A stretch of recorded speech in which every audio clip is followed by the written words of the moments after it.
The Perfect Man has a plot that turns sweet and charming Hilary Duff into a serial liar. She's not just telling little fibs, she's engaging in a prolonged and kind of mean practical joke on her mother. Thank you, Richard Roper. My thoughts exactly. This is The Perfect Man on this episode of Does This Movie Suck? The Perfect Man is a 2005 romantic comedy starring Hilary Duff, Heather Locklear, and Chris Noth. It was directed by Mark Rosman, who would go on to direct the timeless classic Time Toys. This movie made a pretty decent profit based on a relatively low budget. Hilary Duff is the draw for this film, and sure, from a pure business standpoint, making Duff into a movie star makes a lot of sense. Or at least made a lot of sense. Her Disney Channel show, Lizzie McGuire, was extraordinarily successful. Her star was at a high point when her run with Disney came to an end. Why not throw her in a bunch of movies? Duff was a teen star with a built-in audience. It all makes sense. But Hilary's film career is a case study in diminishing returns. Her choices post-Disney didn't really evolve as her audience started to age, so the returns started to tumble and did so quickly. After the success of Agent Cody Banks, Cheaper by the Dozen, the Lizzie McGuire movie, and A Cinderella Story, another movie we'll be looking at soon, Hilary's box office didn't quite live up to expectations. That trend would last until today. And it doesn't help that the movies weren't very good either. Her audience didn't like her choices and they just moved on. A part of me wonders if Universal knew they had a stinker on their hands with The Perfect Man. It was released the weekend of June 17th of 2005. You might not remember that, I certainly didn't, but that was a really tough box office. Already in release was Mr. and Mrs. Smith in its second week, Madagascar in its fourth, Star Wars Episode 3 Revenge of the Sith in its fourth week of release, Adam Sandler's Longest Yard remake was in its fourth week. Ron Howard's boxing film Cinderella Man was in its third week, so it was already a tough box office for The Perfect Man. Not making it any easier was Warner Brothers' new film, the only other film being released that weekend. What the hell are you? I'm Batman. That's right, Christopher Nolan's Batman Begins opened the same weekend, so The Perfect Man just got trounced in its first week of release, only pulling in $5.3 million for an 8th place finish. It's up for debate whether Universal was just burying the film or just thought counter-programming might work, but it didn't work. With films like Disney's Herbie Fully Loaded and Spielberg's War of the Worlds remake on the horizon, The Perfect Man fell out of the top 10 pretty quickly. So should it have made more? Is it as bad as the critics made it sound? Let's dive in. Our main character is Holly. As the film opens, Holly is excited about going to her first school dance. I thought you said you've been to like 1 million schools. Schools, 1 million. Dances, 0. Meanwhile, Holly's mother, Jean, is baking a cake for the man she's been dating when the doorbell rings. Surprise! Come in. Jean, we need to talk. Holly is played by Hilary Duff, Jean is played by Heather Locklear. This man comes into their house to end things with Jean, something that's happened many, many times before. Explain this to me again. Patsy's back. It's packing time. Holly has spent her life being moved from city to city as her mother runs from her latest relationship fallout. Holly hates it so much that she writes a blog and everything. By the way, that blog is just an excuse for the movie to spout exposition that Holly could have easily talked to another character about, but it's a premise and the film loves premises. We'll be gone by the end of the week. I'll stay in touch. Bye. It's downright hilarious how quickly this friend accepts Holly's reality. I feel bad for... Wait, this really can't be the character's name, can it? This character is named Wichita Girl. This character meanders through the story so inconsequentially that they didn't even give her a name. This actress's name is Maggie Castle, and don't worry, she'd go on to play iconic cinematic characters such as Another Girl, Mom at Fenway, and most notably, Actress. Maggie. You gotta get yourself a better agent. I know you were finally making some friends here. It's no biggie. There's friends everywhere, right? First off, it's way too early in the film to lay on the sap this thick. Secondly, this scene makes Jean come off as really selfish. Don't we ultimately have to identify with her? I mean, we should. We don't. But we should want to, right? Hey, all you bloggers. It's me, girl on the move. Well, here's a big shocker. My mom got her heart broken. So the family runs away to Brooklyn. We're introduced to Holly's kid sister, Zoe. T-I-C. Tick. Trick. Stick. She spells things and puts her hand on her chin to think. That's pretty much her character. I bet it's full of quaint details and old hardwood floors. And charming little rat droppings in the breakfast nook. When there's not much to think about along the lines of character development or cinematography, you start to notice things like, everyone in this movie double parks! Nothing makes a good first impression like blocking them in. But I digress. Holly has no trouble making new friends. I paid $50 for mine. You? Free. I pulled them out of a garbage can somewhere in Portland. You win. See you, freak. When this girl says, "see ya, freak," she means it. We never see that girl again. It's amazing how quickly the characters move on from relationships, which is ironic because the entire plot of the film is about not being able to move on from relationships. Holly and the girl, who never introduces herself, become friends. We find out that her name is Amy, but there's never an introduction scene. Meanwhile, Jean is getting settled in at her new job. Watch out for our no good oven. It's worse than that one in Chapel Hill, off by a good 10 degrees. Oh, well, you know me. I'm off by way more than that. Yes, you are. Yes, you are mentally unstable, and that's hilarious. You moved from Kansas to New York because of a breakup. It's my seat. With Jean's introduction at work out of the way, it's time for a meet cute. Why don't you take one of those? I don't like sitting up front. Me neither. This guy is an artist because, well, they're always artists. Don't look back, don't look back, don't look. Oh, dude, you look back. Oh, it's gorgeous. It's so heavy, I need a crane to lift my finger. Ugh. That's Gloria. She's played by Caroline Rhea. That performance and direction, just yuck. This film wants to get a lot of comedic mileage out of the Brooklyn factor, but it just doesn't land. Honey, if ex-boyfriends were dollars, you'd be loaded by now. Now, baby, what you gotta do is... Mom, what you gotta do is sign my enrollment form. And that, my friends, is the MO of this film. Everyone is selfish. Holly knows what is right for her mother, denying her advice from friends. Jean is selfish for moving her family across country after every breakup. Everyone is thinking for themselves, and you would think that the film would make this into a moral lesson, but it doesn't. At all. So now that the character introductions are out of the way, we can blast through the plot. Did it hurt at all? Did what hurt? Oh, when you fell, you know, from heaven. Because I'm just thinking, with a face like that, you gotta be an angel, right? This is Lenny. He's played by Mike O'Malley, and their meet cute doesn't go particularly well. Lenny, tell me you didn't use the heaven line. The music in that scene stings out. So if you're like me, you're probably thinking that Jean will end up with Lenny, that the film will teach Holly the lesson that she can't orchestrate her mother's love life, and that the quote-unquote perfect man isn't necessarily perfect. Believe me, you're overestimating this film because the movie takes every opportunity to make Lenny look as bad as possible. After a PTA meeting where Jean tries to turn it into a singles mixer, Holly is not happy. Did it ever occur to you that the point of the meeting wasn't for the needs of the single parent? Sure. But I was just thinking... About you. Because you're always thinking about you. Yeah, but Holly thinks about herself a lot. Like mother, like daughter, I guess. And that leads us to the main plot of the film. Holly spends part of her day flirting with this unnamed boy. This movie's really bad about introductions. And the majority of her day is spent trying to ruin her mother's interest in Lenny by creating a non-existent alternative that she calls the perfect man. This movie was released in 2005. It wouldn't be until 5 years later until a single word term for what Holly is doing would float to the surface. They used to tank cod from Alaska all the way to China. So this guy came up with the idea that if you put these cods in these big vats, put some catfish in with them, and the catfish will keep the cod agile.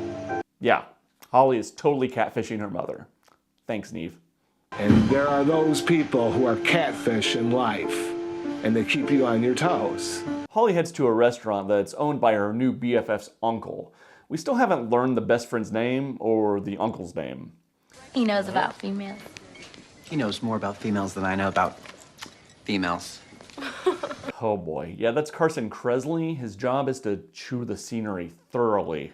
The premise is that Chris Noth's character is a romance advice-giving machine. Holly will take every word of his as gospel.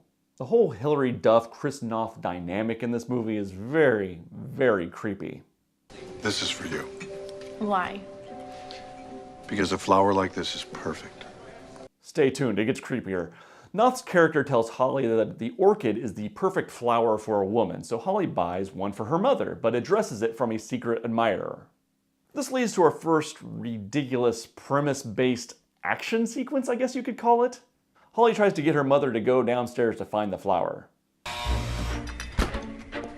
Was that the buzzer? 5 letters for inline to get, maybe. But of course, her mother is tied up in her own little world and doesn't hear it. This leads to a confrontation with this wacky man who just keeps stealing the flower. Holly gets the flower back, rings the bell, and heads upstairs, but her mom is listening to music with her other daughter and just can't hear that buzzer. Holly looks outside and that guy just keeps stealing the flower. Hey, could you be any more crazy? I was just bringing them to you. What wild and wacky hijinks this movie has for us.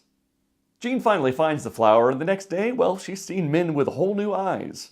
Speaking of eyes, Holly's admirer seems to be drawing her, or at least she thinks he is. Okay, the face a little bit, but that woman is on a horse. You're not on a horse. Very smooth, brother. Back at the bakery, Lenny asks Jean out on a date. Where are we going? Only to hear the greatest American band ever to pipe out a power ballad. Chicago. REO Speedwagon. Oh no. Don't say it. Styx concert. Oh no. If there's one American band that I have a love-hate relationship with, it's Styx. I've always said that if Tommy Shaw sang it, it's a good Styx song. As long as this movie stays away from Dennis DeYoung, we'll be okay. Stay calm, Scott. Stay calm.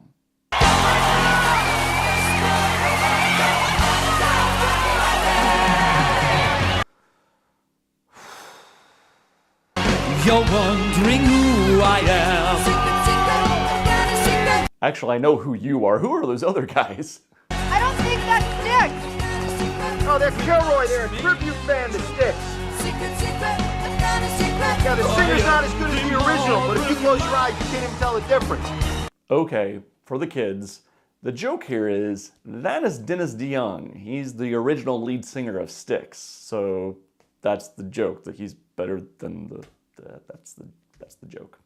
Lenny's date with Jean doesn't go well, partly because Lenny loves a Styx cover band as much as he loves the actual band Styx, partly because he loves his car more than anything else in the world, please notice the double parking, and mostly because the movie wants the nice guy at the bakery to be completely insufferable. But Jean comes out of the date thinking that Lenny has his certain charms. We need to know what the perfect man would do as a follow-up to the orchid. Well, can't we talk about it tomorrow? Wait, what could be more important than the perfect man? Oh, duh, perfect shoes. Oh boy, speaking of insufferable, good scenery chewing there, Carson. So Holly and her friends set about trying to derail Lenny. Chris Noth's character, his name is Ben by the way, tells them that music would be the next step in his courtship, giving them a CD with the perfect music. Oh, what a tangled web we weave when first we practice to deceive. Who wants to talk about what that means? Oh, me. The plot to this movie? Of course, instead of listening to the moral, the girls decide to write Jean a letter as the perfect man. The letters J-E-A-N used to spell out just another word for denim. This guy is great, Mom. It's a little on the nose there, Holly. Since I found you, I hear those 4-letter words, and all I think about is another 4-letter word. Love. L-O-V-E. Oh God, really? Is any woman falling for this? He loves you? That's what he said. Ugh. My thoughts exactly, kid. Then Holly pops in the CD that Ben gave her and, well, they dance and everyone is happy, for now. But naturally, Jean begins to wonder about the secrecy surrounding her non-existent perfect man. So Holly heads back to Ben to literally steal his picture. Hey, Uncle Ben, what's that stuff you put on top of your spinach salad? Parmesan what? Cheese. They send that picture to Jean. Of course, this is good for Jean, but our catfish has told her that Ben is out of the country and can't possibly meet. This all escalates quickly, from emails to IMs to creepy split screens where mom and daughter are speaking romantically to each other. This all leads to a sequence where Holly's mom is attending a bridal shower at Ben's bistro.